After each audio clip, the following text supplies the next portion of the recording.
ఇదిగో ఇక్కడ పక్కన కూర్చొని ఏసీ వేసుకొని పెట్టుకున్నాను కదా నేను ప్రెస్ మీటు. ఈ ఏసీ వేసి పెట్టుకున్నందుకు నేను కట్టేటువంటి 20,000 రూపాయల్లో 15,000 రూపాయలు మాత్రమే నిజమైన టారిఫ్, 5,000 రూపాయలు ట్యాక్స్ వెళ్తుందే. ఆ డబ్బులు పాస్టర్లకు ఇస్తున్నా, నీకు ఇస్తున్నా, నాకు ఇస్తున్నా, చంద్రబాబు నాయుడు వాళ్ళ అబ్బ సంపాదించిన సొత్తులోంచి తీసుకొచ్చేమివ్వడు, నారా లోకేష్ వాళ్ళ అబ్బ సంపాదించినటువంటి జీతంలో నుంచి వివరాన్ని మాత్రం గుర్తుపెట్టుకోండి. ప్రెస్ మీట్లు పెట్టే ఎదవలకు చెప్తున్నా, ఈ రాష్ట్ర ప్రభుత్వాన్ని మోసే ఎదవలకు చెప్తున్నా, ప్రతి సందర్భంలో ఈ రాష్ట్ర ప్రభుత్వాన్ని భుజానికి వేసుకొని వచ్చి దళిత జాతి మొత్తాన్ని తాకట్టు పెట్టాలనుకున్న ప్రజాప్రతినిధులకు చెప్తున్నా, అసెంబ్లీలో చప్పట్లు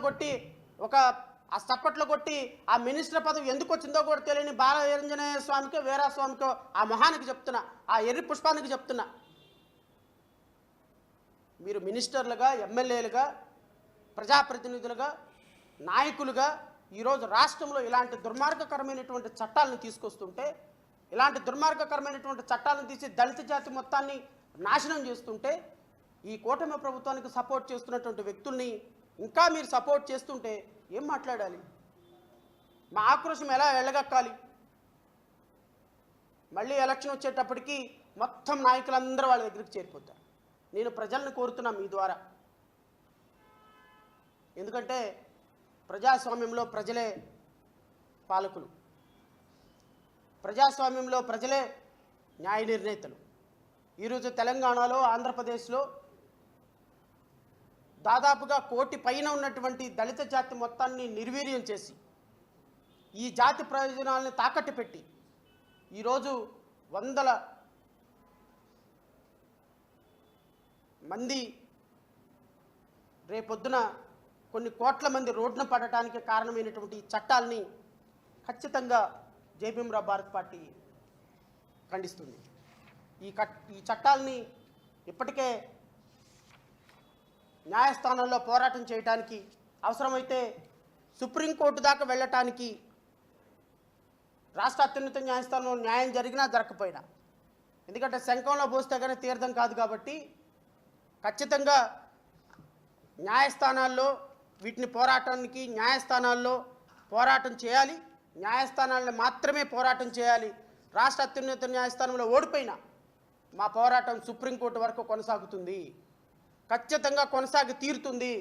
రాబోయే కాలంలో సుప్రీంకోర్టు వరకు ఎన్ని సంవత్సరాల పోరాటమైనా సరే చేస్తామని నేను రాష్ట్ర ప్రజలకి మీ ద్వారా తెలియజేస్తున్నా. ఎందుకు చేయాలి? ఇది ఒక ప్రశ్న. ఎందుకు చేయాలి అంటే, ఈరోజు రాష్ట్రంలో కొన్ని వందల సమస్యలు ఉన్నాయి. ఈ సమస్యల మొత్తాన్ని అడ్రస్ చేయాలి అంటే ఖచ్చితంగా ప్రజలందరూ ఒక తాటి మీదకి రావాల్సిన పరిస్థితి ఉంది. ఈరోజు రాష్ట్రంలో, దేశంలో 40 కోట్లుగా ఉన్నటువంటి దళిత జాతి బిడ్డల సమస్యల్ని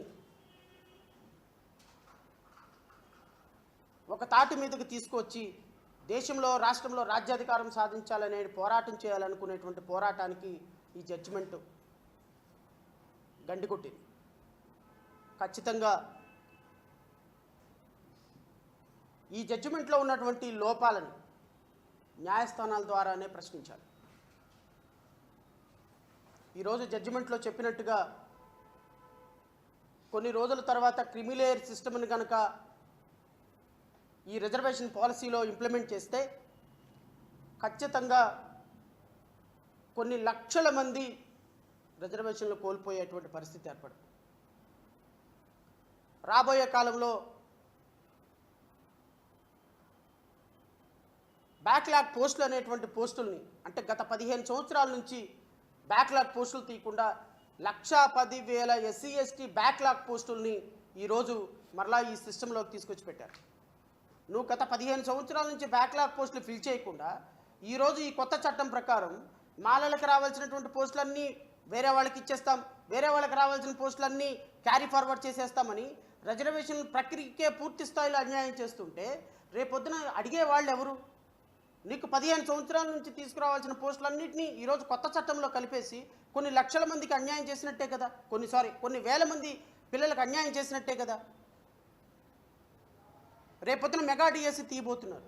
ఈ మెగా డిఎస్సిలో ఈ కొత్త సిస్టమ్లను గురించి మెగా డిఎస్సి నోటిఫికేషన్ ఇస్తే దీంట్లో కొన్ని వేల మంది పిల్లలు అన్యాయం అవుతారా లేదా?